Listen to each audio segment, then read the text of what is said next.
Por favor,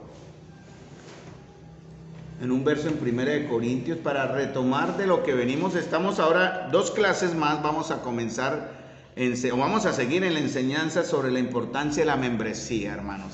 Estos son temas que hace años se tocaron aquí en la congregación, pero que bueno, caen en el olvido, por decirlo así, y es bueno estarlos renovando porque es muy importante, hermanos, perfeccionar el conocimiento que tenemos sobre la importancia que tiene la iglesia en la vida espiritual de los creyentes, ¿verdad?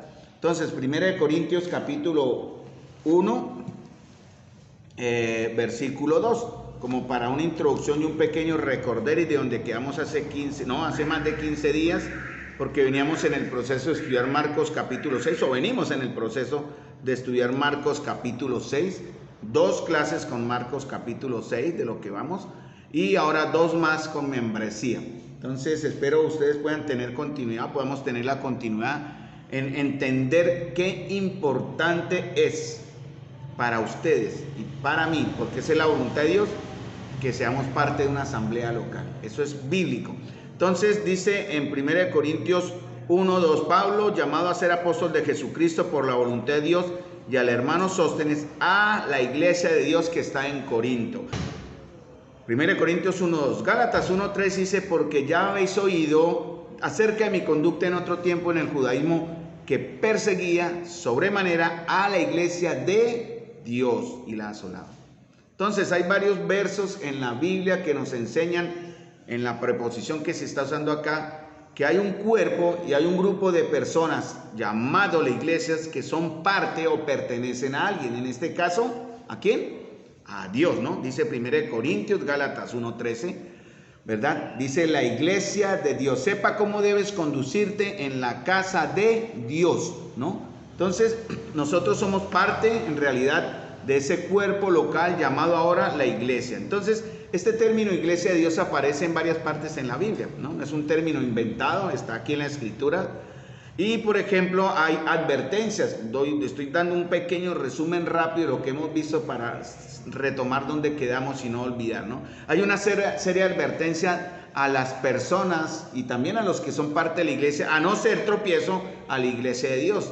Eso está en 1 Corintios 10:32. Hay también una serie de advertencias de no menospreciar a la iglesia de Dios. Eso está en 1 Corintios 11:22. Pablo reconoció con tristeza que él persiguió a la iglesia de Dios, ¿no? En 1 Corintios 15:9, que la asoló, o sea, que la quiso exterminar a la iglesia de Dios. Y como dije ahorita que mencioné en 1 Timoteo 3:5, él anima a Timoteo a que a cuidar la iglesia de Dios. Entonces, hermanos, vamos a entrar en un tema que es muy importante, o estamos en un tema que es muy importante, porque tiene que ver con conocer lo que es de alguien. Uno cuida lo que no es de uno. En días pasados nos dejaron unos lentes en el carro a mi hijo, y verdad estuvimos preocupados de averiguar, eran lentes nuevos y estaban ahí en un borde de la silla, y bueno, esos no son nuestros, pero no pudimos hacer más. Tratamos de contactar a la persona por un número celular, fue imposible, y no ha sido posible la manera de entregar un lente de esa persona. Son de ellos, no son valiosos para ellas, entonces no saben más qué hacer. Entonces doy como ilustración esto porque entramos en un tema donde vamos a hablar de algo que es de Dios, en este caso la iglesia. Entonces todos los creyentes, ustedes son creyentes, yo soy creyente, formamos parte de la iglesia de Dios, una iglesia que es universal, ¿no? Una iglesia que reúne personas de diferentes idiomas, diferentes naciones, en diferentes épocas, desde el año 0 del nacimiento de Cristo, año 33 después de Cristo, hasta nuestros días. Hemos conocido y sabemos que la iglesia de Dios ha funcionado y funcionará, se manifestará hasta su regreso, ¿no? Entonces, todos los creyentes formamos parte de la iglesia que se llama la iglesia de Dios, que es universal. Dice en 1 Corintios 12:13, porque por un solo espíritu fuimos todos bautizados en un cuerpo. La iglesia del Señor también se le llama el cuerpo, ¿no? Dice aquí en 1 Corintios 12:13, sean judíos o griegos, sean esclavos o libres, y a todos se nos dio a beber de un mismo espíritu. Pero a pesar de que pertenecemos o somos incluidos en una iglesia universal, o sea, mundial, católica, porque eso es lo que significa la palabra universal, ¿no? La palabra universal significa católico. Entonces somos parte de una iglesia que reúne a todos los miembros, todos los creyentes, todo lo que por la fe de Abraham, la descendencia de Abraham, todos los que hemos sido justificados por fe, hemos creído en el Señor Jesucristo. Se compone una iglesia universal, pero esa iglesia universal se identifica a través de pequeños grupos o congregaciones o localidades que se denominan las iglesias locales. Entonces, estas iglesias locales están en un punto donde el Señor ha permitido que se levanten con propósitos específicos, ¿no? Entonces, particularmente debemos pertenecer a una iglesia local, que en la Biblia también se llama cuerpo. ¿Por qué debemos participar en una iglesia local? Porque es un mandamiento del Señor. En la iglesia local, que se llama cuerpo, y en el contexto que también se habla en la Biblia, cuando se menciona el término cuerpo, se está hablando una idea de lo que explica algo de lo que es la iglesia, ¿no? Primera de Corintios, Romanos habla del cuerpo, Efesios habla del cuerpo. Entonces, cuando habla en ese término, debemos enfocarnos en la hermenéutica, en la interpretación correcta de la palabra en que se refiere a la iglesia, a menos que el contexto diga otra cosa. Entonces, jamás encontraremos referencias a la iglesia como cuerpos, ¿verdad? Como si fueran muchas iglesias independientes y diferentes, sino un solo cuerpo que se llama la iglesia, pero se manifiesta en pequeños grupos locales. Nosotros aquí en Santa María somos parte de la Iglesia Universal y nos estamos identificando como parte de una congregación local. Dice Romanos 12:5, así nosotros, siendo muchos, somos un cuerpo en Cristo y todos miembros los unos a los otros. Entonces, ¿cómo se identifican los miembros de la iglesia? La iglesia local, ¿cómo se identifica? ¿Cómo saber? Bueno, puede cualquier persona venir y decir, yo soy creyente, ¿no? Yo soy cristiano. ¿Cómo sabemos que esa persona es cristiana? Bueno, es algo que en nosotros, en cierta manera, en nuestro desarrollo y madurez, hemos faltado un poco en investigar y en cuidar ese aspecto espiritual de aquellos que nos visitan. No todo el que viene diciendo que es cristiano realmente puede que lo sea. Entonces debemos ser muy cuidadosos en eso. Pero hay un acto, digamos que hay una acción que muestra cuando la persona localmente está interesada en ser parte de esa iglesia local. Voy a usar mucho esos términos porque tienen que ver con nosotros. Ya dejamos atrás lo que significa iglesia universal. Enfoquémonos en ser ahora iglesia local. Y hay una acción, hay un acto de las personas que quieren involucrarse en un cuerpo local, en una iglesia local, en un barrio, o bueno, por lo general son en barrios, en todas las ciudades hay diferentes denominaciones. Nosotros aquí en nuestra congregación no somos denominacionales. Si alguien les pregunta, ¿ustedes a qué iglesia van? A mí me han preguntado, yo digo, somos un grupo de cristianos que nos reunimos para estudiar la Biblia.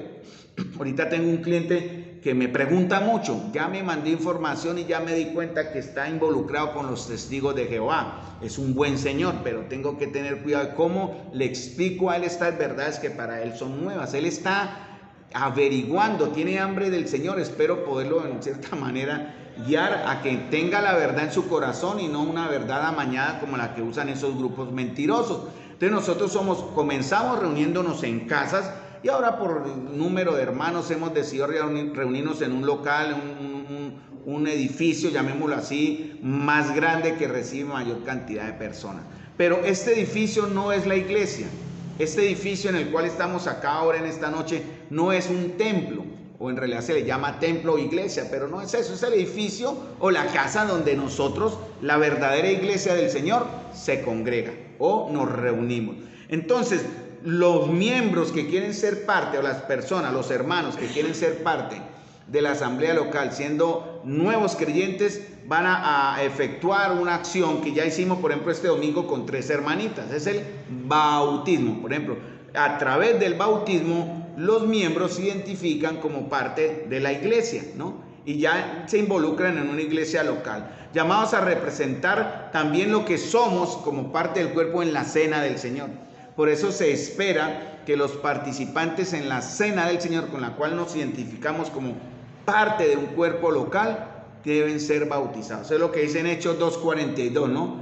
Los que oyeron la palabra y creyeron, dice, creyeron ¿cuántas? 3,000 personas, inmediatamente se bautizaron, y después de que se bautizaron entraron a cumplir ciertas beneficios o a disfrutar de unos privilegios que el Señor también entrega a los creyentes, que es entonces perseverar en la doctrina de los apóstoles, en la comunión unos con otros, en el partimiento del pan y en las oraciones. ¿Estamos de acuerdo? Entonces, de manera colectiva también o personal, como iglesia daremos cuenta a Dios.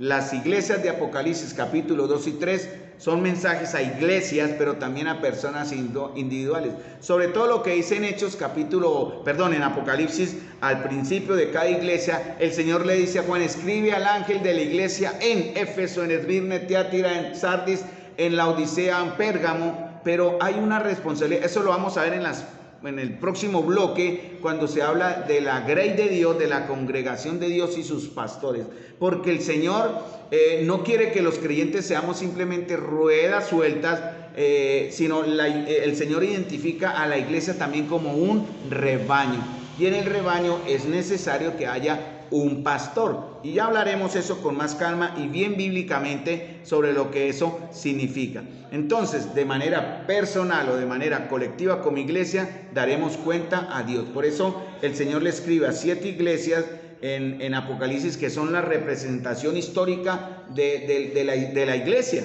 En esta última dispensación, hermanos, estamos en la última iglesia, que es la iglesia de Laodicea, ¿no? Y podemos ver el desarrollo de la iglesia a través de las características de las 7 iglesias que están en Apocalipsis. Eso lo enseña en este sentido la dispensación que se menciona. El tiempo de Dios está ya para terminar, para cerrarse este tiempo antes de la gran tribulación, hermanos. Entonces el Señor le advierte a las iglesias y muestra cómo serán las iglesias locales o también la iglesia universal en los últimos tiempos.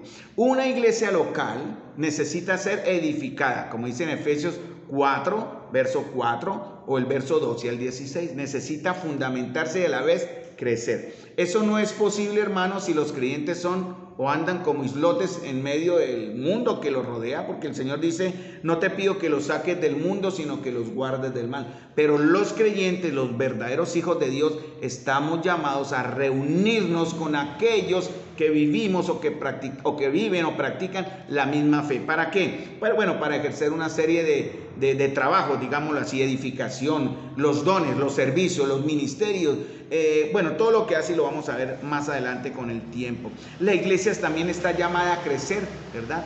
Porque en Efesios habla de que el Señor añade a su iglesia, en Hechos, añade a su iglesia los que han de ser salvos. Empezaron con 3,000, después siguieron con 5,000, y después era tan grande el número que no se contaba. Entonces, imagínense, en 3,000 personas en un solo lugar. Era imposible. Pues ahorita conocemos las mega iglesias que funcionan hoy día, pero al principio, en Hechos, en los primeros años de la iglesia, las iglesias eran minúsculas, corpúsculas se llama, eran pequeños grupos, y en verdad fueron creciendo ya hasta formar congregaciones más numerosas.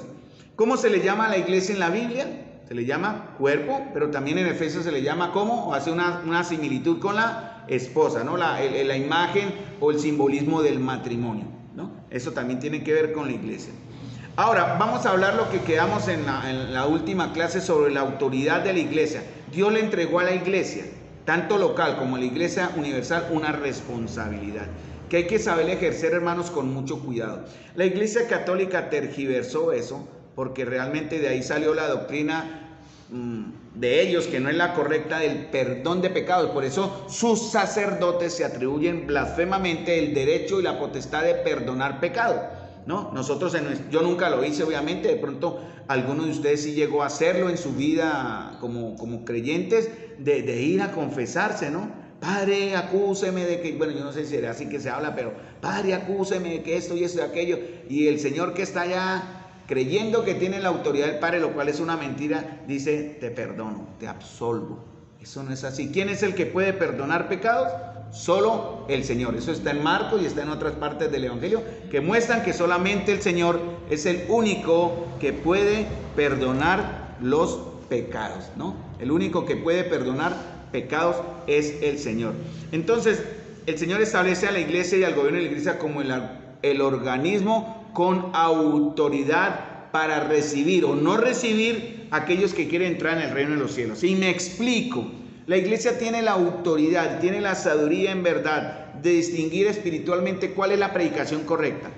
¿Cómo sabemos que se está enseñando correctamente la palabra del Señor?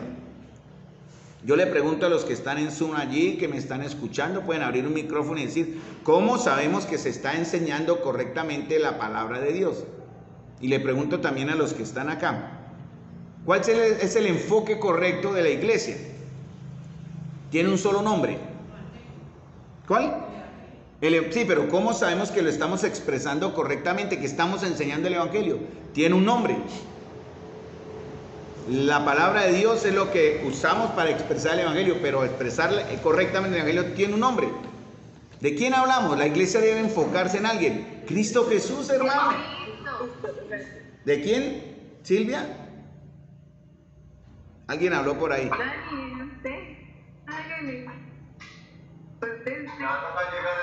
Bueno.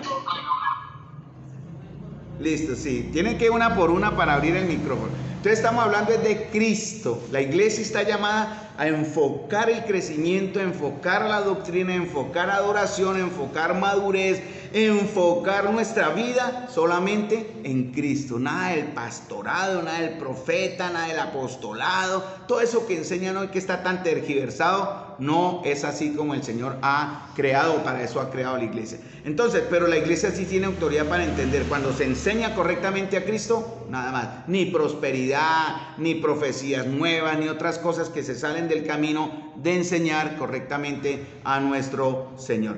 Pero también algo que ha sido mal interpretado es porque la iglesia, como es parte del reino de Dios y es la embajada, ¿no? Por eso Pablo dice en Corintios que nosotros somos embajadores. ¿Saben lo que significa la palabra embajador? Ser representantes de un gobierno, ¿no? Han habido en estos últimos meses críticas fuertes sobre este gobierno que ha mandado embajadores a otros países que son completamente discordes en su vida con lo que representarán a Colombia. Son embajadores que no nos representan, pero nosotros estamos llamados a representar nuestro país o nuestro reino, que es el reino de los cielos. La iglesia local o también universal es como la embajada donde se aceptan las personas que vienen diciendo yo quiero entrar en el reino de los cielos. Y en verdad, que esto es lo que ha sido mal interpretado, la iglesia ha sido constituida como representante de Dios aquí en la tierra y se le ha dado autoridad de parte de Cristo. ¿Para qué?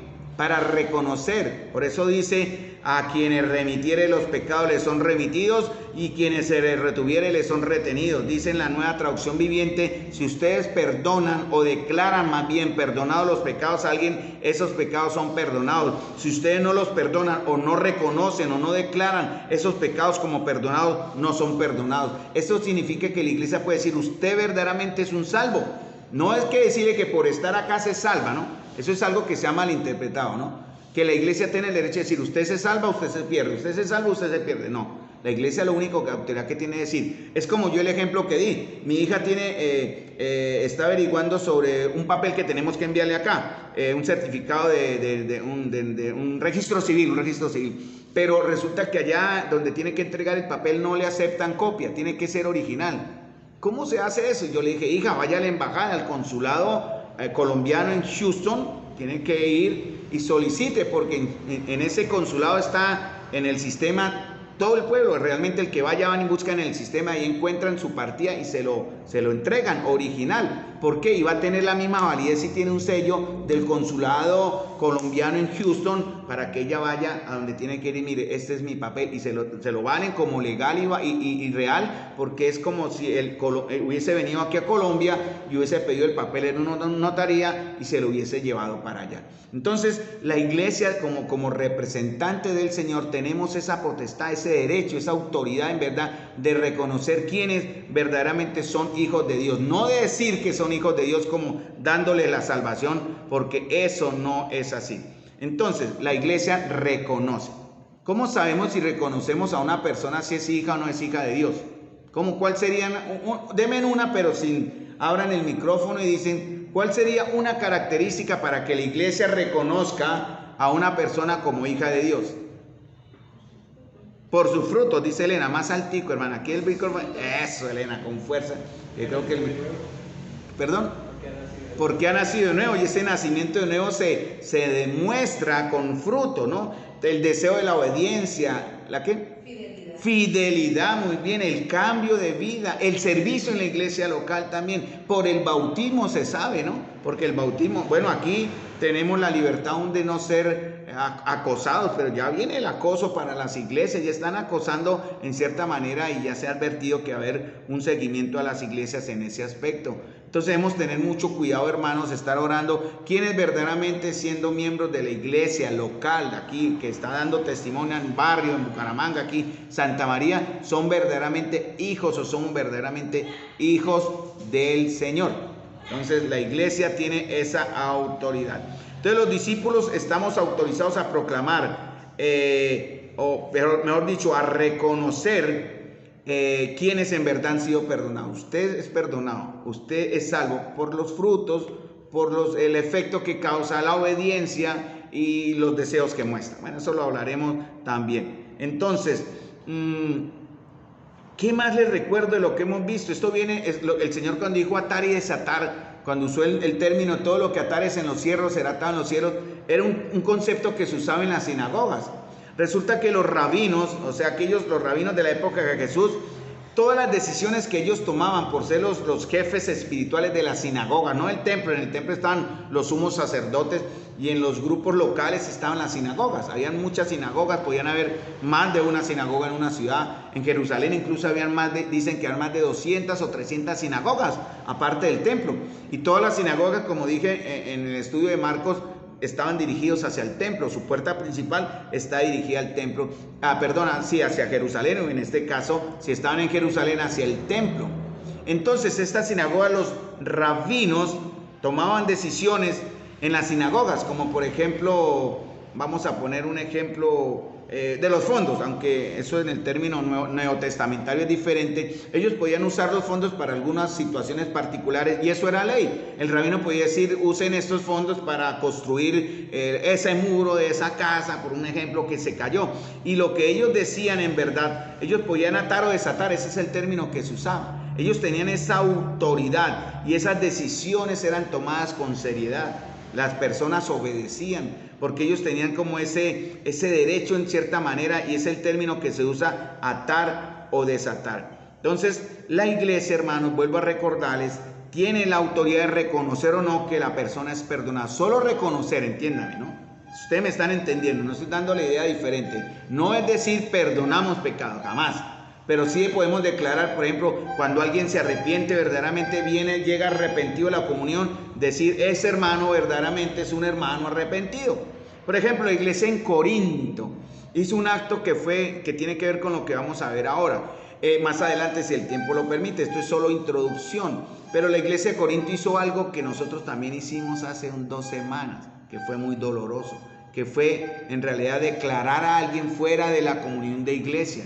Algo muy importante, y el Señor está respaldando esa decisión, aunque fue dolorosa. Y la iglesia en Corinto tuvo que sacar a alguien que estaba actuando de manera incorrecta. Sus frutos no estaban mostrando. La iglesia de Corinto era una iglesia demasiado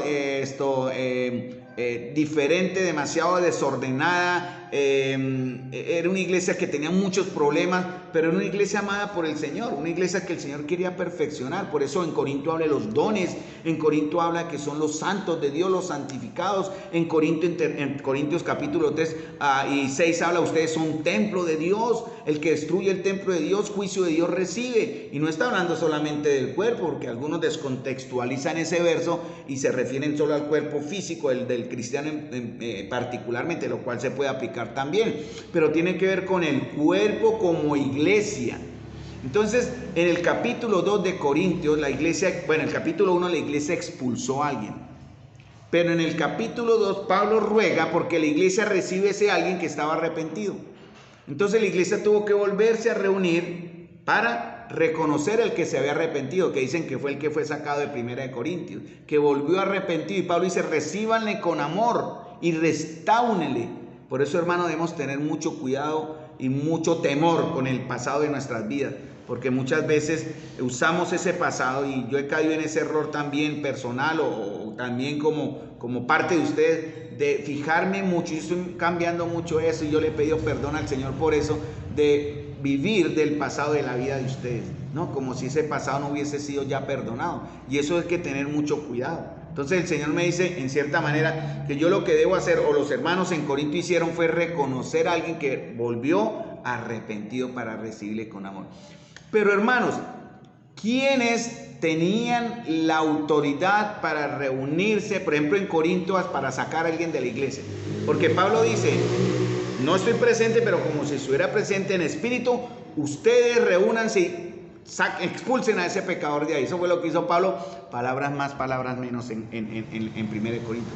Pero ¿cómo saber quiénes podían tomar participación en la asamblea que se reunió para sacar a ese alguien? O para también en 2 Corintios recibirlo. ¿Quiénes? ¿Cómo saber?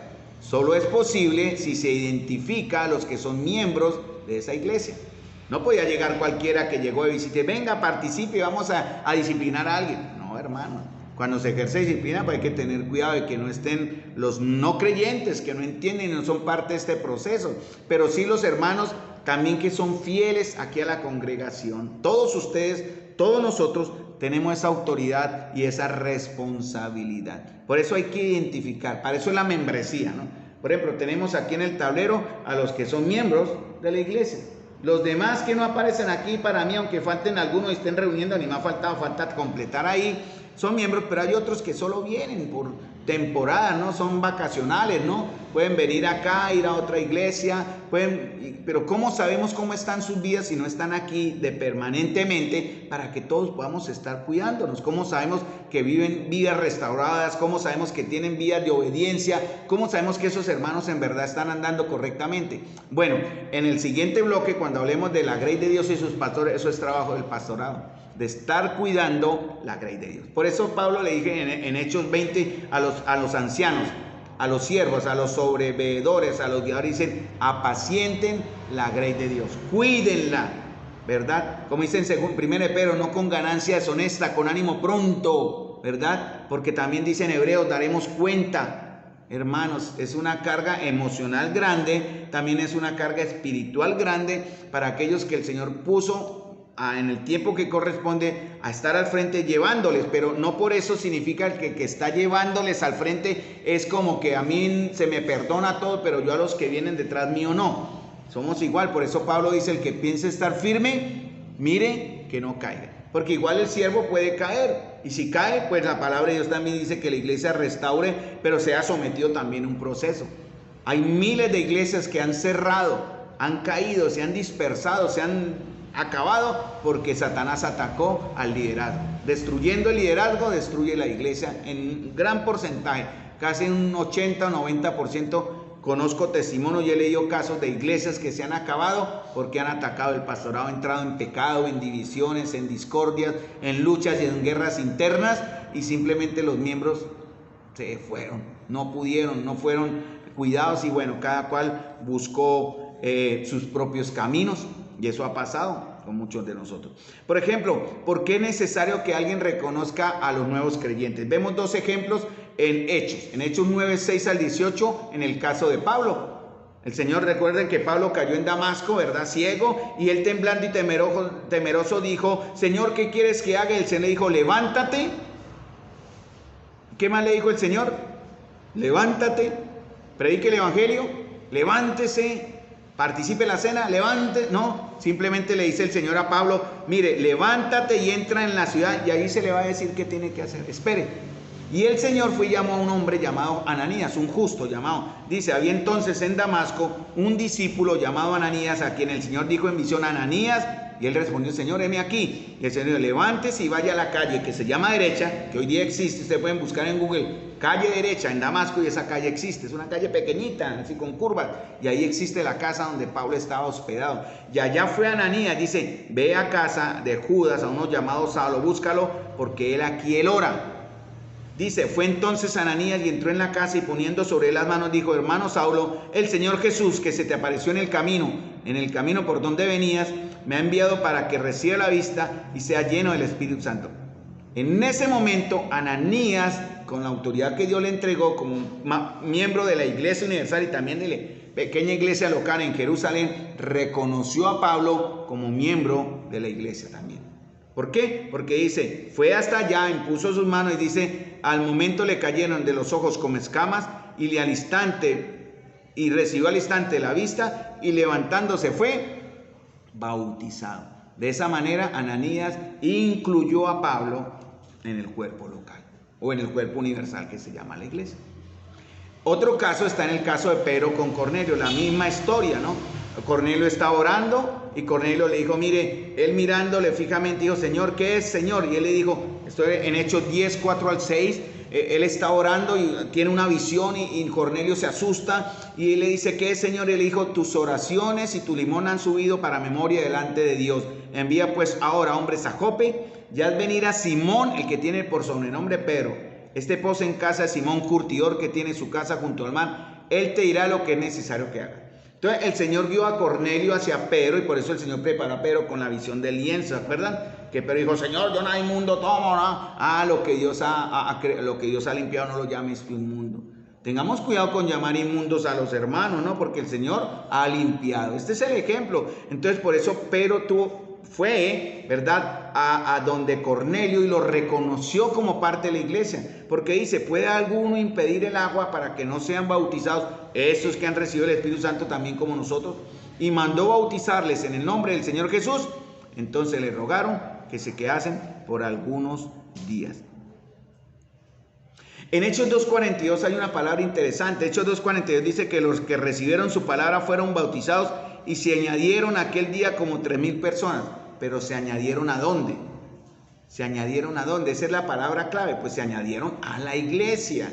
Por eso los que se añadieron a la iglesia fueron bautizados. Eso fue lo que pasó con Cornelio y lo que pasó también con Pablo. Hermanos, ¿qué hace la membresía en estos últimos minutos? ¿Qué hace la membresía? ¿Qué nos permite hacer? Usted solo, aunque se puede hacer, pero no es el correcto deseo de Dios, es en la iglesia o en la iglesia local, como miembros de una iglesia local, se nos permite o podemos practicar el mandamiento de ser sal y tener paz. Cuando el Señor habla, tenés paz los unos a los otros, tiene que ver con la comunión en un cuerpo local. Si usted es uno que no le gusta reunirse, ¿usted con quién tiene comunión? ¿Con quién ora? Tuve una charla con un joven que vino y él usó incorrectamente el verso que donde estén 2 o 3 reunidos en mi nombre, yo estaré en medio de ellos. Y yo lo corregí, le dije, usted está diciendo fuera de contexto ese verso, porque ese verso tiene que ver con disciplina y no con la reunión como iglesia. Aunque en verdad, donde estemos 2 o 3, el Señor va a estar ahí. Pero ¿cuándo se conforma una iglesia? ¿Cómo se conforman? ¿2 o 3 forman iglesia? ¿O forman un grupo de cristianos que se reúnen? ¿Cuál sería el término correcto? Yo creo que la iglesia en verdad se conforma cuando podemos empezar a ejercer lo que Dios manda, tener comunión. Por ejemplo, dones. ¿Cómo se ejercen los dones? Si no es en más de 1, más de 2, más de 3, ¿cierto? Para poder ir creciendo. ¿Cómo se fundamenta un grupo de hermanos? 2 o 3 pueden fundamentar, sí, pero para crecer, yo creo que es el núcleo primario, como empieza, para ir creciendo como iglesia. Entonces algunos dicen, ay, somos 2 cristianos, aquí somos iglesia. Lo dudo. Para mí en lo personal lo dudo. Por eso algunos dicen, no, yo para qué voy a la reunión de oración si aquí puedo orar en la casa. Mal, eso no es correcto. Algunos dirán, aquí puedo leer la Biblia también. Como ustedes leen allá, yo leo acá. No es así, porque eso nos manda que crezcamos. Eso está en Efesios 4. Y el Señor ordena también que hemos de estar unidos. Dios usa mucho, y tengo muchos versos que hablan, por ejemplo, esas palabras, juntos. Se repite mucho esa palabra, juntos, unánimes, ¿cierto? Todos, que tiene que ver con más de 1, más de 2, más de 3. Por ejemplo, practicar el servicio. ¿Cómo nos restauramos, cómo nos servimos los unos a los otros? Con un grupo de más de 2, más de 3, en cierta manera, ¿cierto? ¿Cómo mostramos que somos discípulos? Aunque en algunos de estos conceptos se puede ser individual, obviamente, pero quiero enfocarles en la responsabilidad, en los principios que deben regir para funcionar como una iglesia local. Por eso es muy importante, hermanos, ser miembros de una iglesia local. Yo sé que cuando el Señor los trajo acá, miren, nosotros cuando comenzamos a venir acá, nosotros estábamos viviendo en Hacienda San Juan, creo, ¿cierto, Cortita? En Hacienda San Juan, y ya empezamos a venir para este lado. En Bucarica ya estamos viniendo, pero aún teníamos cierta dependencia con la Asamblea Central, pero tuvimos que orar, en verdad oramos. Yo oré, Señor, guíame a dónde quieres que vaya, dónde quiere que nos comencemos a reunir. Y yo sé que el Señor nos ha traído a ustedes aquí por ese mismo concepto, porque el Señor tiene un plan y un propósito. Cuando usted se suma a la comunión local, ¿para qué? ¿Para qué se suma usted a la comunión local? ¿Por qué Dios lo trajo a una comunión local? Por ejemplo, si usted viene de otro grupo, como fue en el caso mío, o algunos que han llegado de otras asambleas, ¿por qué el Señor les ha guiado a venirse acá? ¿Cuál sería la respuesta? Crecer, ¿cierto? ¿Qué más? Un propósito, ¿cierto? Buscar y encontrar. Yo sé, como dije a algunos hermanos, Dios no nos lleva de Guatemala para llegar a Guatepeor. Entonces yo sé que el Señor tiene un propósito bueno para crecer, por eso debemos estar cuidándonos todos los que estamos aquí en el tablero, más los que aún faltan ser añadidos, ¿no? Podemos amarnos fraternalmente si estamos en una comunión como iglesia, podemos practicar la hospitalidad, saludarnos fraternalmente, apoyarnos, sostenernos, soportarnos, mostrar nuestro carácter cristiano, se ve aquí en la iglesia, se practica, entender lo que es autoridad. Es algo con lo que se lucha hoy día mucho, hermanos, el concepto de autoridad. Pero el Señor ha dejado autoridad. Hay solo hay ciertos bloques de autoridad, no hay más. ¿Cuáles serían los bloques de autoridad? ¿Cuál es la primera autoridad? La primera, Dios, ¿cierto? Que se muestra en Cristo. ¿Y cuál es la otra autoridad que de Cristo se dirige a dónde? Primera de Corintios, al hombre, ¿no? Porque Él es la autoridad, por eso las damas usan el velo como señal de autoridad, ¿no? ¿Cuál es la otra autoridad? Los gobernantes, Romanos capítulo 13, ¿no? ¿No? Someteos a vuestros gobernantes. ¿Cuál es la otra autoridad que Dios ha dejado? Los gobernantes, sí, o las leyes, sí, ahí está, las leyes, los gobernantes, Cristo, el varón, pero también, por ejemplo, los padres, cuando se habla de la autoridad de los padres, son conceptos que están en la Biblia, ¿cierto? La autoridad que tienen nuestros patrones, eso está en 1 Timoteo, o en 2 Timoteo capítulo 5, creo, o 1 Timoteo capítulo 5, 6, algo así. Habla de los amos a los que servimos, autoridad. En todo hay autoridad, hermano, pero hoy día eso no se practica. Se quiere debilitar la autoridad. Eso fue lo que Satanás logró cuando llegó a Eva. Ya dijo, con que Dios les ha dicho, y con eso empezó. Y Eva se dejó llevar. Pero ¿de quién fue el pecado en realidad? Eva no tuvo la culpa, ¿saben? Porque Eva fue engañada. ¿De quién era la culpa? ¿Dónde estaba Adán? ¿Estaba con Eva? ¿Qué hacía Adán por allá? Tal vez rascándose el ombligo allá, descansando, y pensó, no, hermanos, como ellos siendo una carne, en cierta manera, aunque no tienen que aplicarse literalmente así que donde va uno va el otro, pero sí debemos estar muy atentos a fundamentar ese aspecto de la unidad en el cuerpo, así como Cristo amó la iglesia y como en el hogar se manifiesta eso. ¿Qué otra cosa? Vamos a dejar acá porque en el próximo jueves vamos a hablar la autoridad que tiene la iglesia para ejercer disciplina. Sí, la disciplina tiene un proceso y ese proceso solo se aplica se aplica por la iglesia. Eso está en Mateo capítulo 18, versículo 15 al 17. Dice, voy a leerlo en Nueva Traducción Viviente. Si un creyente peca contra ti, háblale en privado. Conocemos el verso, ¿cierto? Conocemos el texto. Bueno, y hazle ver su falta. Si te escucha y confiesa el pecado, has recuperado a esa persona. Pero ahí no se habla de disciplina todavía, ¿cierto? Listo. Pero si no te hace caso, toma a 1 o 2 más testigos y vuelve a hablarle, para que los 2 o 3 testigos puedan confirmar lo que se dice. Ahí todavía no hay disciplina. Está el proceso, ¿no?, que Dios busca. Hay que salvar al hermano. También dice, si aún así la persona se llega a escuchar, entonces lleve el caso ante la iglesia. Entonces, si vamos a llevar un caso de alguien que no quiere arrepentirse ante la iglesia, ¿a quiénes vamos a traer a la reunión? ¿A quiénes vamos a invitar a que sean partícipes de esto que se va a hacer? Solamente a los que son miembros. Por ejemplo, bueno, ahí está la hermana María, está conectada, pero si don Juan estuviese en un caso de esto y él quisiera participar, no podemos. Don Juan no es miembro, él aún no es creyente. ¿Pero podría la hermana María participar? Claro, y es parte de la comunión. Aunque veo difícil que don Juan deje a María, pero es el ejemplo, ¿no? Y así pasa con muchos casos que podemos ver. Solamente los miembros identificados, participantes en la cena y también involucrados en el cuerpo local pueden entonces llegar así. Lleve el caso ante la iglesia. Luego, si la persona no acepta la decisión de la iglesia, ¿cuál sería la decisión de la iglesia en el caso de uno que aún no quiere qué? ¿Cuál sería la decisión de la iglesia? ¿Qué es lo que quiere buscar la iglesia cuando alguien lo ponen aquí al frente? Que se arrepienta. Bueno, yo no sé, yo tendría que tener el corazón muy duro para que estén todos mis hermanos. Carlos, por favor, cambie, Carlos, arrepiéntase. No, Carlos, mire, Carlos. Y yo escuchando 10, 20 veces todavía en la dureza de mi corazón, no quiero. Y no lo acepto. Entonces la iglesia trata a esa persona como un pagano o como un corrupto cobrador de impuestos. Entonces, ¿cuál es la última escala o responsable en el proceso de la iglesia? La autoridad que el Señor estableció fue a la iglesia. En este caso, a la iglesia local, no universal, porque sería imposible reunir a millones de creyentes. Vénganse acá, vamos a disciplinar a este cabezón de aquí que no quiere aceptar. No, toca a la iglesia local, que sería difícil de reunir a la universal. Tiene la autoridad de considerar el pecado de un hermano que no se ha arrepentido en varias oportunidades, y tiene la autoridad de expulsarlo tratándolo como un gentil, como un no creyente. Y fíjense lo que dice. 1 Corintios dice, en tal sea entregado ¿a dónde? ¿Al Señor? Satanás, hermanos. Es duro, ¿no? Y en cierta manera eso tuvimos que hacer con Sergio. Él mismo se sacó, siendo honesto, él mismo se sacó. La iglesia en realidad no pudo hacer mucho, pero él mismo decidió irse. ¿Dónde está el cuidado por el Señor? Yo no creo.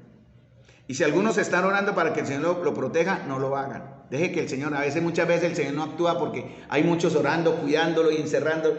Pasa con nuestros hijos, hermanos. A veces tenemos que entregar a nuestros hijos. Señor, ya no podemos, hágalo usted.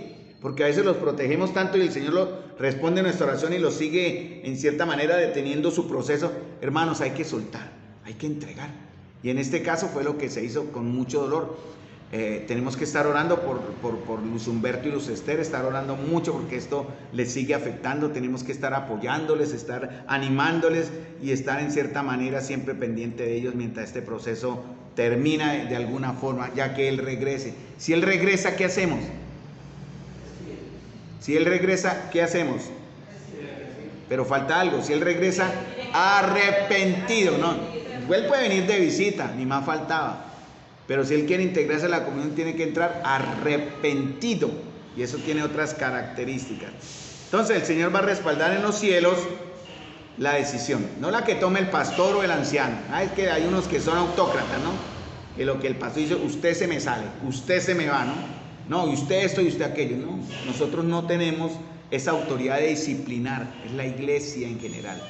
Sí podemos exhortar, amonestar y reprender. Pero solo a la iglesia reunida, el Señor dice respetar esa decisión en el cielo que la iglesia toma con respecto a un hermano que sea considerado así. Nuestra comunión, nuestro actuar no debe ser superficial, hermanos, o liviano, porque dice el Señor, otra vez os digo, que si 2 de vosotros se pusieren de acuerdo en la tierra acerca de cualquier cosa que pidieren, les será hecho por mi Padre que está en los cielos. Esto tiene que ver con la disciplina. Si nosotros decidimos castigar a alguien, con todo temor lo hacemos, el Señor nos va a respaldar, pero hay que tener mucho cuidado. Es gran responsabilidad, hermanos. Una carga grande para la vida de iglesia. Vamos a dejar aquí, hermanos, porque en verdad necesitamos también dedicarnos a la oración. Vamos a dejar acá en este momento el tema y continuamos.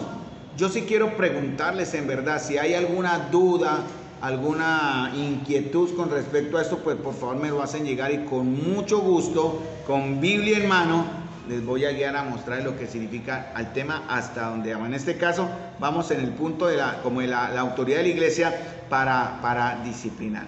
Y también en el próximo jueves, ya para terminar, porque en realidad ya debemos terminar el próximo jueves, este tema tiene que ver con la introducción en la membresía de la iglesia a identificar a quienes van a estar o quienes están al frente de la misma iglesia. En este caso es el Señor, pero también el Señor ha entregado la responsabilidad a unos hombres, a veces no dignos o indignos, pero están ahí. Yo no digo estamos ahí porque para mí es de gran temor, hermanos, y yo si quiero un día esto lo voy a hacer, créanme, se los advierto a la iglesia. Yo quiero presentarme ante la iglesia reunida, voy a hablar con el hermano David también en ese aspecto. Yo quiero presentarme como se presentó Samuel ante el pueblo, y que ustedes avalen nuestro trabajo, nuestro servicio, nuestra vida y lo que hemos hecho ante ustedes. Si hay algo que no ha sido correcto, que ustedes nos juzguen, a ver si somos dignos de estar al frente de ustedes, porque es de gran compromiso y gran temor, hermanos. Esto no es un juego. Esto no es, ay, que el hermanito que está al frente. Por ahí me llamó un hermano, me mandó tengo que compartirle ese documento al hermano David, invitándonos a unas conferencias para el 8 de octubre. Y yo le dije, y le pregunté, ¿y usted por qué me escribe a mí? Me dijo él, es que usted es el pastor. Yo no sé quién le dio mi número, pero él dijo, es que como usted es el pastor, es que como yo no lo soy, tengo que hablar con el otro hermano. Y le expliqué. Yo sé que él entiende, ¿no? Yo sé que él entiende. Pero ellos identifican a ciertas personas. Aquí vamos varios. Aquí está el hermano David, ¿no? Yo espero que el hermano David no se sienta de pronto excluido. Yo sé que no, yo sé que no. Porque en realidad somos dos responsables y muchos más. De aquí para abajo toda la iglesia, hermanos, de nuestro propio andar. Bueno, mis queridos hermanos, ya prácticamente para dar la introducción ya en el próximo jueves al siguiente bloque del estudio sobre la congregación de Dios y sus pastores.